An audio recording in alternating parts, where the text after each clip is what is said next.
Hi, I'm Mike from 1A Auto. We've been selling auto parts for over 30 years.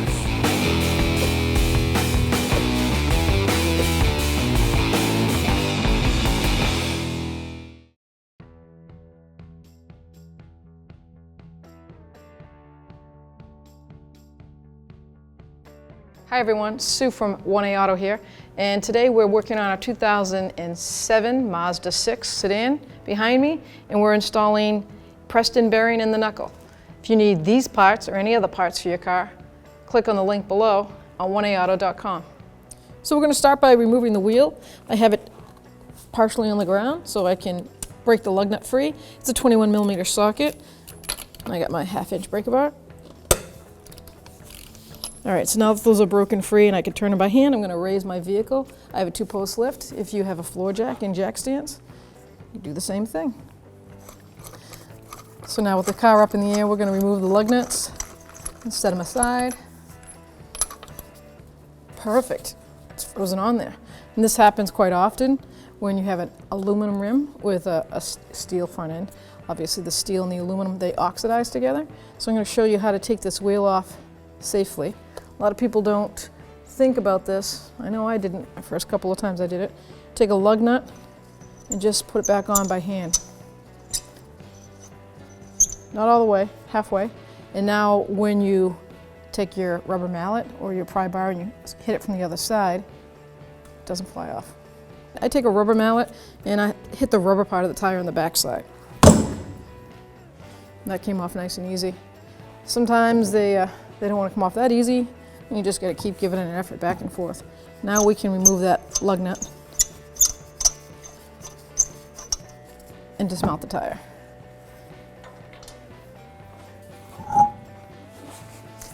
To remove the axle nut, I have to do this by myself. I don't have someone to sit and put their foot on the brake and hold the brake pedal. So I'm using a long pry bar, and I'm going to line it up on my wheel studs.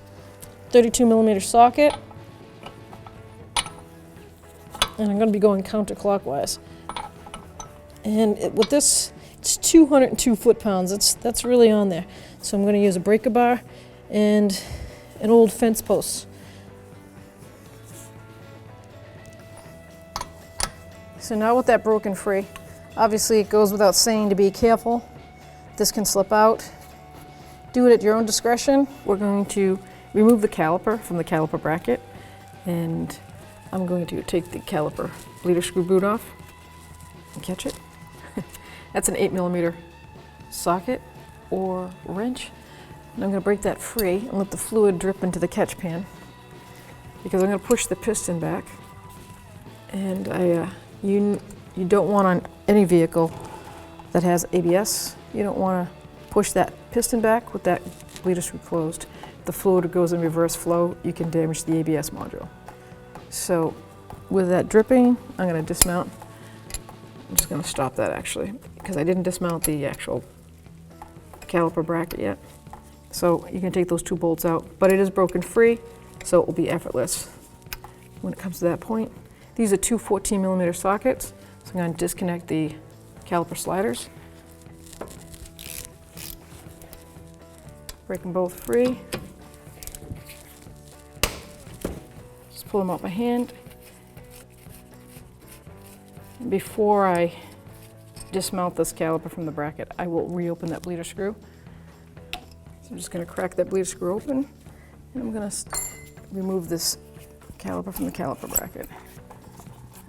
Make sure you have a catch pan to catch that brake fluid.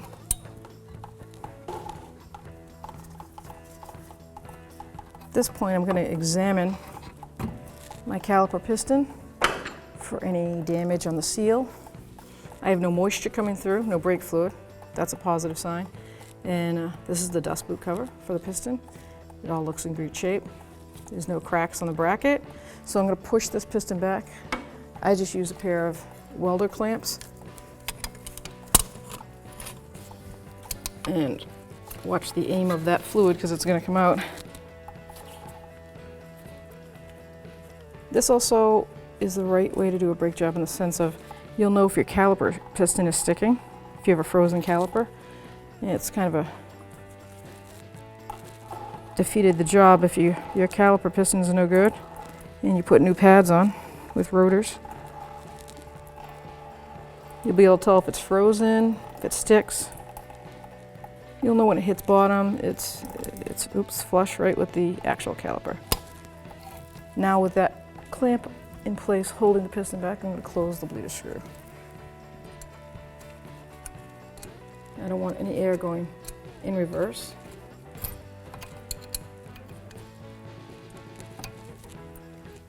Now you can take the clamp off. Now I like to take a bungee cord and I'm going to safely set this caliper aside. You never want to hang it from the actual flex hose. It can do damage to that. So I'll just take advantage of the upper control rod, swing it up, it's out of the way. So now that I've removed the caliper piston section of the caliper, I've got the caliper bracket and the two pads. And this is the caliper hardware kit. So you've got the anti-rattle clips, 2 of them, and this one is broken. So this is a good time that when you're ordering your parts, look up the caliper hardware and order it, because you're going to need this now. And you started your brake job with pads and rotors, but you don't have the actual hardware. Just a couple more dollars and it's worth it, because these do rot out and they lose their spring and tension, and they stop the pads from make a clatter sound. They add tension to it. And you'll also get new tins, which will save you time from cleaning them up, and if they're rusted, you're going to need them. So now I'm going to dismount the caliper bracket, 17mm socket or wrench. You get 2 of them, one on the top and one on the bottom. And then the reason why I'm taking the bracket off before the pads, I tried to take the pads off, but they're stuck in the actual caliper bracket. So I'll end up having to hammer them out once I take the bracket out of the way. You'll be able to see the surface of this rotor once this caliper bracket with pads move off, and the rotted metal.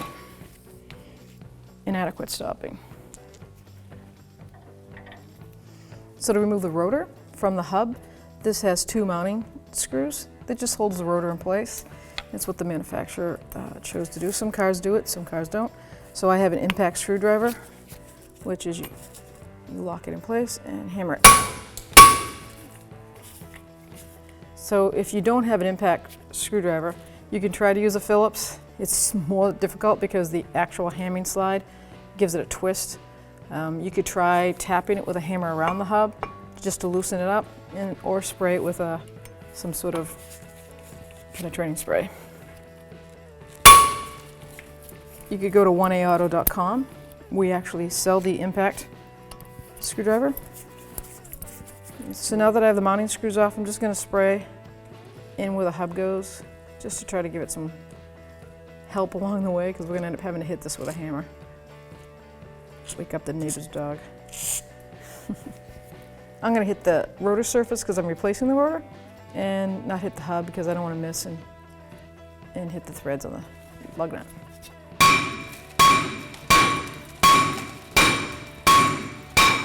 You can see it started to move. I go back and forth. I'm working that back and forth, and all the rust is coming out between the hub and the rotor. Now I know that it's loosened up, I'll hit it from the back surface. A little stubborn. It's just a matter of working that rust out.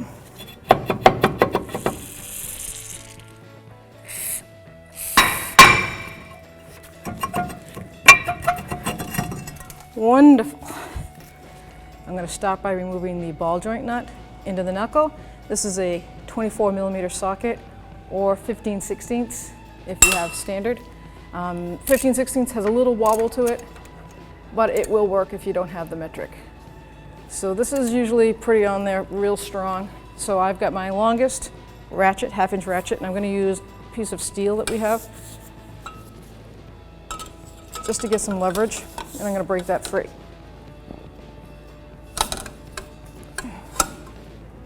You can use air tools if you have air tools. Now that I've removed the ball joint nut, I'm going to move on to the lower strut wishbone bolt that goes straight through in a nut. The nut has a clip on it that bottoms it out, so you don't need to use a wrench. It's this 15mm socket.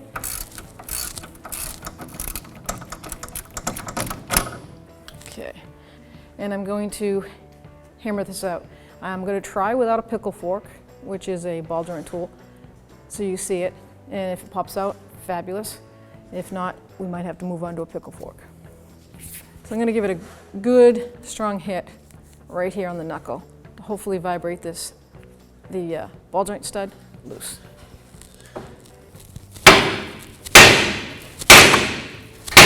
All right, that's good enough for me to know that it's not going to jolt free, so I have to move on to the pickle fork. So this is what they call a ball joint fork or a pickle fork, and see how it has the wedge to it? So I'm going to guide it in there, and it should wedge in there and split the ball joint from the knuckle.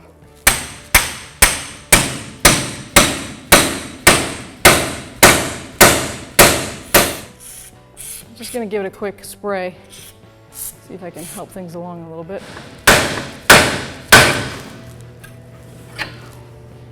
Wonderful. This is the spacer that I'm talking about that comes with this style front end, and it goes into the knuckle, and sometimes it will come out with the actual stud on the ball joint. In this case, I lucked out and the ball joint actually popped out of it. So that is a great favor. Hope that works for you, because you can leave this pressed in, because you have to replace it back into the knuckle for the new ball joint. It does not come with this. I'll end up taking a brass punch and hammer and hitting this down flush, and I hope it worked like that for you at home. If not, if this comes out with the actual stud of the ball joint, you have to go to a machine shop, because that's pressed on. They have to press it off for you.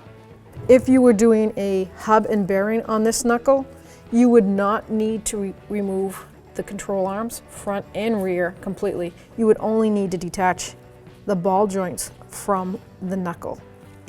Once again, if you are doing a hub and bearing press in. Now I'm going to use my brass punch and a hammer to put that piece back into the knuckle. And I've soaked it quite a bit, so hopefully this will work without a press, like a ball joint press.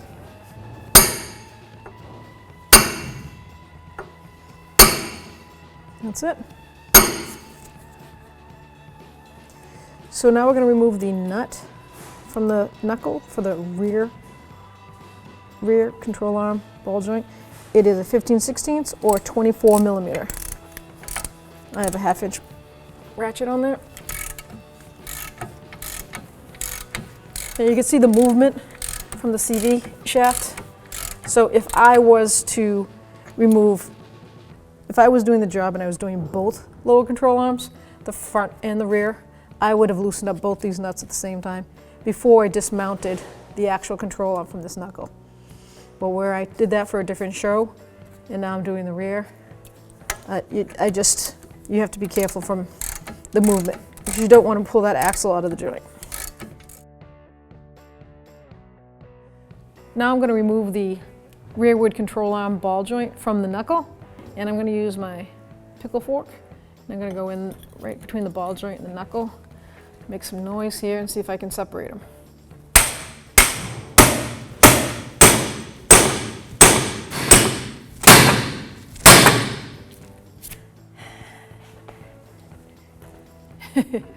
That's how you do it with a big hammer.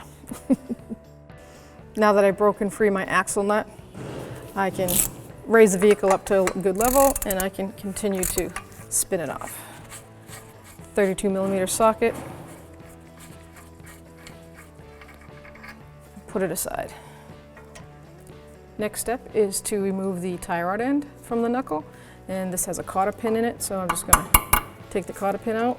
There we go. Discard the old cotter pin. So now I'm going to put a 17mm socket on that. I'm going to give that a quick spray. You can see there's dirt and mud all on the threads of that. I'm going to use a 1/2-inch ratchet and socket. I'm going to break that free.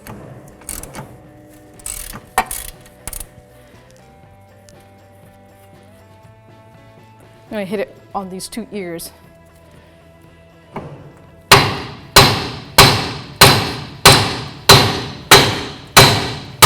Only had to hit one. So I'm going to disconnect the ABS line right here, the wire bracket. It's a 12mm socket. Take this bolt out of the way. That's how bad it's rusted in there. The tab is still in there. I'm just going to get a flathead screwdriver and pry that out. There we go. I like to, sometimes I put the bolt back where it came from. And when there's a lot of hardware left around, that way it doesn't get lost and there's no confusion. So now I'm going to try to remove the ABS sensor. And that is a 12mm socket. I have an extension on my socket, 3/8 drive. I'm going to see if it snaps free.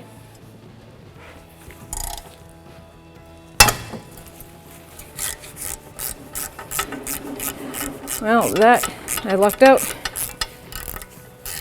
Still not in the clear yet because the ABS sensor's not out. But at least I know the bolt that comes free. So now that that bolt is out, I'm going to grab it firmly and just move it back and forth. See if I can get it to pull out of the knuckle. And I did it. A lot of times you'll find this is frozen in there and corroded right here, and it won't come out. You can try to use a flathead chisel and chisel it, but if you damage this, you have to replace this sensor or your ABS light will come on. Now I'm just going to set this aside. I'll mount it up here somewhere it won't get damaged. While we're up there, this is the last thing to undo is the top control arm nut, which is a 17mm socket. I've already got the Cv shaft spindle partially pushed out. I'm going to let that sit in there so it gives me some support once I take that out, and then I can walk it right out. This spindle gets rusted really bad. I've already replaced the axle, so it worked out good for me. If yours is rusted, you're going to need to get a brass punch or something that has a seat that will fit in that manufacturer's hole, because you don't want to hit the threads, and you're going to have to hammer it out. Spray it with rust inhibitor, let it soak a little bit, and just work that Cv shaft right out. So now with my 17mm socket, I'm going to loosen up the upper control arm nut. And take that ball joint right out of the upper control, right out of the knuckle, so that I can remove this knuckle and press out the hub and bearing. Just going to have to hit that slightly with a hammer, tap it right off. There we go. Now I had control of that because it just falls right to the ground. And now we have our knuckle disassembled from the vehicle. So to get this hub out of the knuckle, I'll show you the hub. This is what they consider a hub, and it presses through this knuckle, presses through into the bearing. So if you have a press at home, you would use a press. And if you have a press, I don't need to tell you how to use it. You know how to use it. In this case, we're going to show you a method of trying to get it out without a press. First thing is I'm going to spray some rust penetrant, let that soak a little bit. And the good news is the hub is never really pressed in too hard. So I take the ball peen part of my hammer that fits in there, nice and snug, and I carefully place on my leg, and I hit it with a bigger hammer.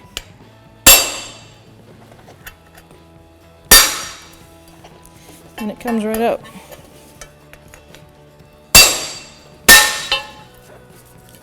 Let's see, it's coming right out.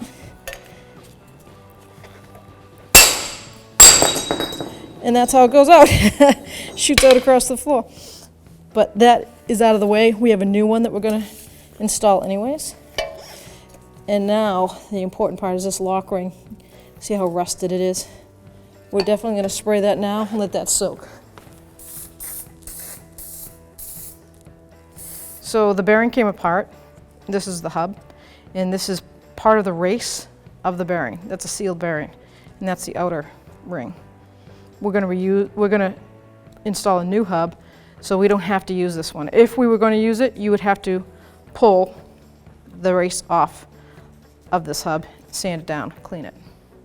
Okay, so I have to get this lock ring out in order to press the bearing out this way. I'm gonna flip it over in the press and push it out, but we have to take the lock ring out first. I have soaked it and let it sprayed it and let it soak, and I'm just gonna take a chisel or a punch, whatever you ever have at home, and you've gotta try to move it.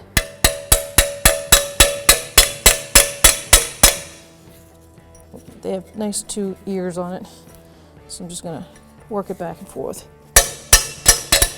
Oh, that's a good sign, it's moving around.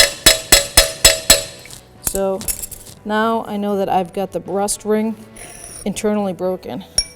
So I'm gonna see if I can get some pliers in here. Like that. This is where a small screwdriver comes in handy. So once I put my pliers in, and I can squeeze that, get a good grip on it. And I hold that in, get a small screwdriver, and I'm gonna tip it up. Now I can follow it all the way around.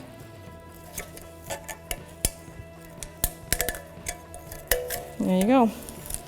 You take that lock ring right out. When one is in this condition, I strongly recommend replacing it. Because that holds this bearing in this hub. And if this decides to break down, this is going to come apart on the wheel.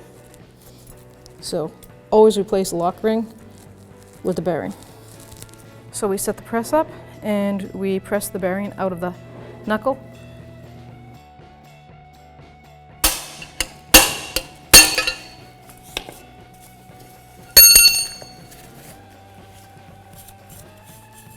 So here we have our part from 1aauto.com.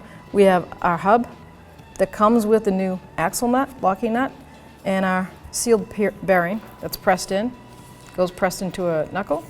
And here we have our old one that we just pressed out. They're the same height, same diameter. They has the ABS ring, magnetic ring. And here's the old hub, the new hub. You get new lug studs, and it comes with a new CV axle lock nut. If you need parts like this for your vehicle or any other parts, go to 1aauto.com, check us out.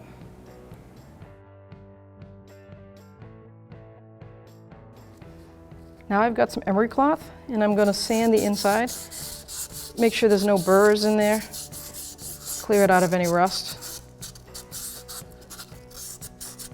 It's going to make a smoother process of pressing in that bearing. Now that I've had set my knuckle up on my press and I have the bearing, I'm pressing it into the knuckle. And then we're going to press the hub into the bearing.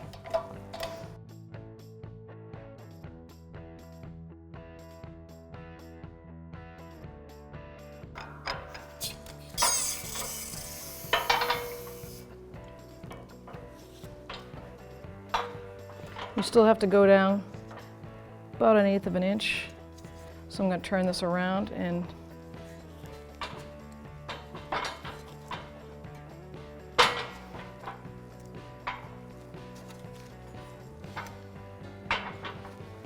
you want to make sure that your item that you're pressing in the bearing is on the outer edge as much as possible, not on the inner part of that bearing.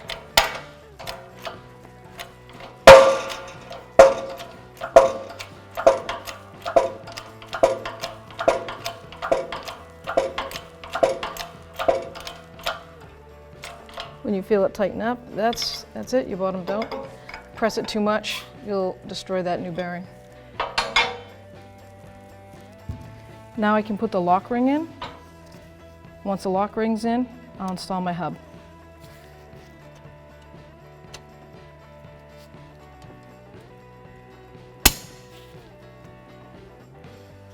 There we go. Okay, so now I'm going to just take my hammer and a brass punch. Just going to make sure it's seated in. Just tapping it lightly. And don't want to hit the magnet piece. Possible.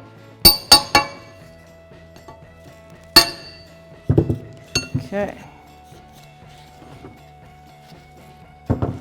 Now our lock ring has set in place all the way around. The bearing is nice, smooth, still spins. Now we're going to press the hub in. When pressing the hub now into the bearing on a press, key note is, this is the side the hub's coming on. This piece right here is the bearing part is floating in there. If I just push this down, it'll separate the inner race from the outer race of that bearing. So we're going to be coming in at this angle. So before I do that, I have to find something that will hold the centerpiece in place. This is where we want to be, just mounted on the center piece, and go from there. If you were actually doing the press work and this was a bolt-on backing plate, yeah, this is the time where you wanted to make sure you put that backing plate on before you press that hub in.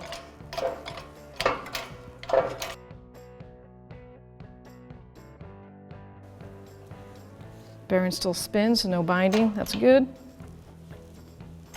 I'm going to take it out and make sure it's pressed in all the way.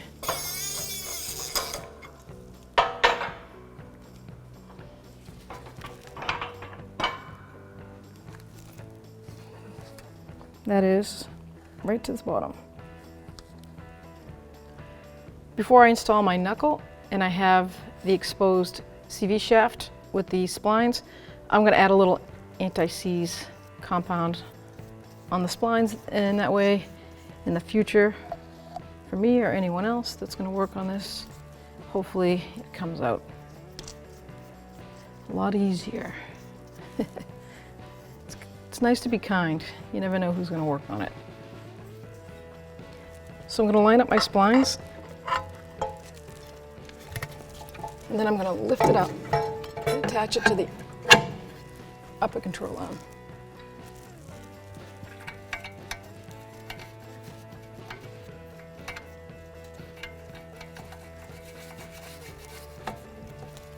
And now I can let that hang. So now I'm going to install my tie rod end.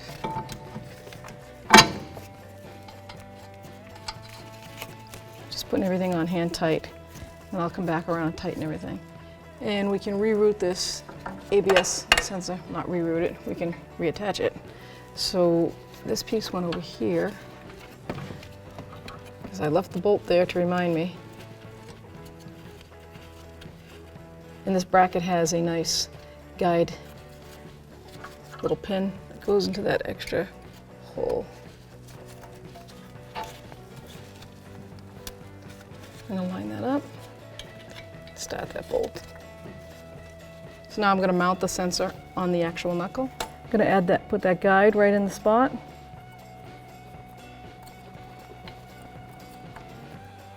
And then I can put the bolt in, start it. Now I got my 12mm socket, and I'm going to tighten up the ABS sensor on the hub. Now I'm going to snug up the upper control arm ball joint to the knuckle, 17mm socket. I'm just going to snug it because I have to get the torque wrench and torque specs, and we'll torque that down. Now I'm going to snug the tie rod end onto the knuckle, 17mm socket again. This does have a cotter pin, so you're going to need a new cotter pin to install. So what happens sometimes, especially on anything that's splined, like a tie rod end, it comes from our ball joint, goes narrow to fat, goes into that knuckle. And what happens while you're tightening this, it's a lock nut, it starts to spin the stud. So you have to have pressure to it. I have a pry bar here I'm using, and that'll allow you to tighten the nut down. On the outer tie rod end, there is no torque specs for the nuts, so just tighten it down as tight as it can go. Make sure you pry on the tie rod end to stop the stud from spinning. Really get it tight without breaking it, and then put in a new 1/8 cotter pin.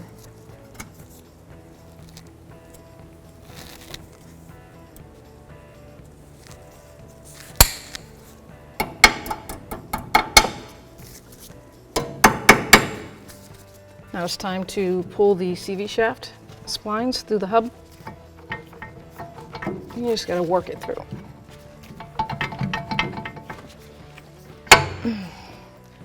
Now that I put this new CV shaft in. Quick note here, just pay attention to the way that CV shaft fits in the hub. If you have any side-to-side play with those little splines, if it has a little click, click noise, you have the wrong CV shaft or the wrong hub. And what will happen is, even though you tighten this, you'll go down the road and you hear a snap every time it goes into gear. Snap. And it will actually be this hub moving back and forth, which is going to cause wear and tear and danger going down the road.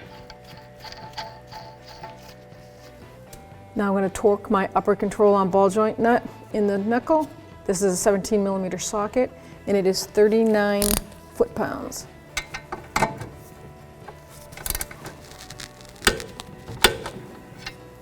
Now we're ready to reinstall our lower rearward control arm ball joint stud into the knuckle. Now we're going to install the forward center ball joint control arm into the knuckle.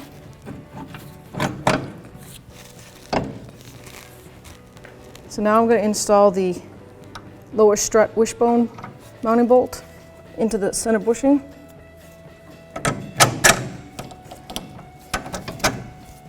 This is that one with the self-locking nut because it has that metal clip on it. So if the bolt is going to spin clockwise, I'm going to want this to go this way and bottom out on the upper strut wishbone part. This is a 15mm bolt, so we're going to snug that up before we torque it. Now we're going to install the ball joints to the knuckle lug nuts. They come preloaded with thread lock. I'm going to install the rear one first. Don't get discouraged because it's filled with thread lock. There it is, got it. And now I'm going to install the front one. For the front one, I'm reusing the old nut and I have added some blue thread lock on it.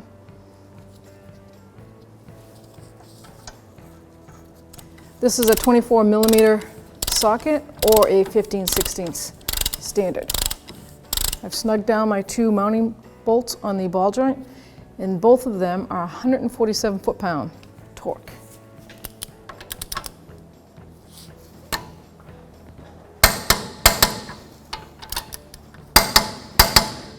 Now I'm torquing my wishbone lower strut mount to the control arm.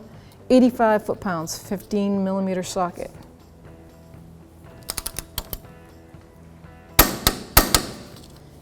So now we're just going to tighten up the bracket for the ABS cable, the mounting bracket on that, and just snug it down. There's no torque for that. This is where you would reinstall your front brakes. If your brakes are in great shape, reinstall the old brakes.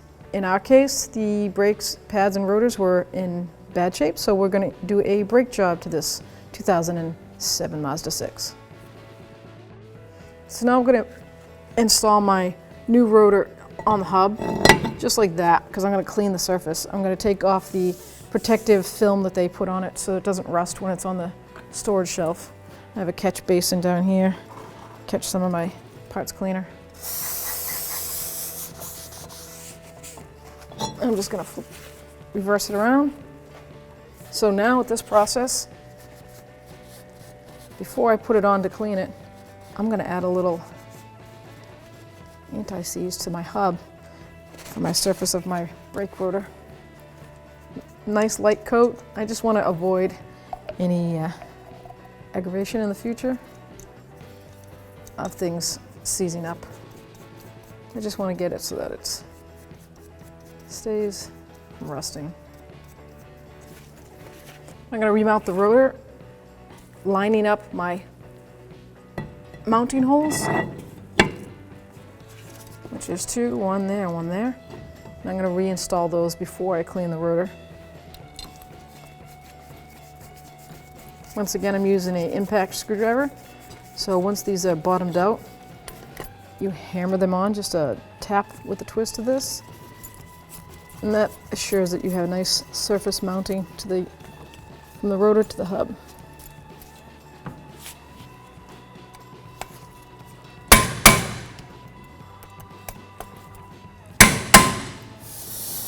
Now I'm just going to clean the protective surface on the outside. Now I'm going to install my caliper bracket with the 2 mounting bolts. These are 17mm sockets. I'm just going to snug them down finger tight, and then I'm going to torque them to spec. So the mounting brackets, bolts for the caliper bracket is 79 foot-pounds.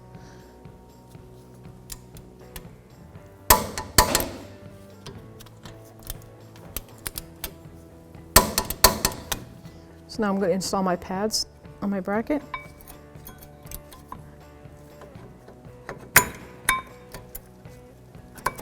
That was the inner, we're going to do it the outer.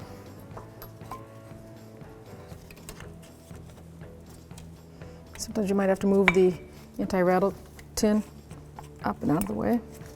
Now you can put in your anti-rattle butterfly pins. There's one on the top and one for the bottom. So now I'm going to dismount my caliper that I had mounted up in this bungee cord. I can slide it right on. Mount these bolts on. These are 14mm sockets.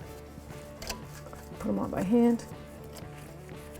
So now I'm going to tighten my caliper bracket bolts. And there's no torque for these, so I just like to snug them up. It's probably about equals to about 18 to 20 foot-pounds. I'm going to check my brake fluid. Come up here to the master, take the cover off. The fluid level is just a smidge below. This is full and it's right there, so I'm going to top it off. Before adding brake fluid, always check your manufacturer's cap. It should tell you what kind of fluid. This one says .3 only, so make sure you're putting .3 brake fluid into this master.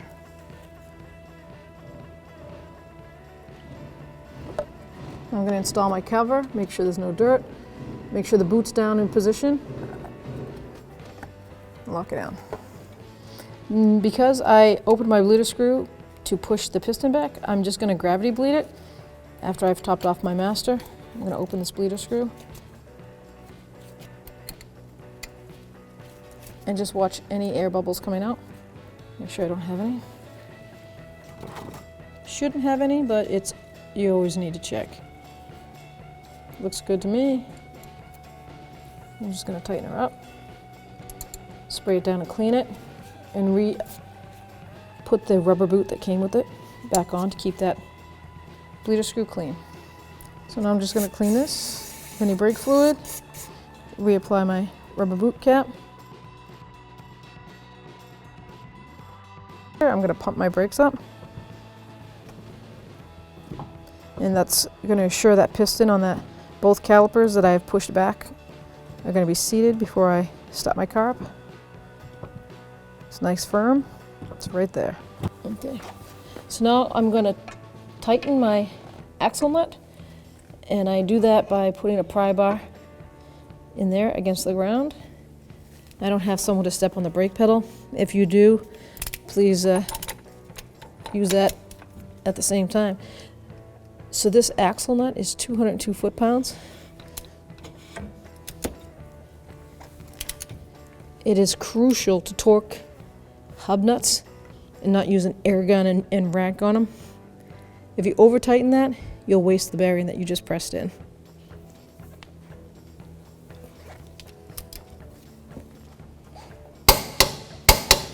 That's 202 foot-pounds. Now I'm going to raise my vehicle up, or I can turn it right here, and I'm going to pin over the lock nut into the space.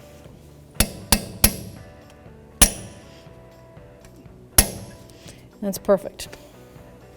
So now I'm just going to remount my tire, put it up against the hub, put my lug nuts on, hand tight. I'm just going to hand tighten them with my socket. Then I'm going to lower it down on the ground. And I'm going to torque these to 83 foot-pounds. So now I'm going to torque my wheels at 83 foot-pounds in a star pattern.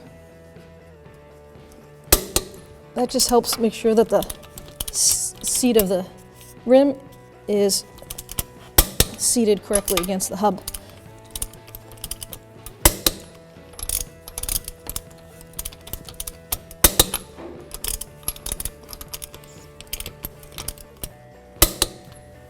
And double check it real quick.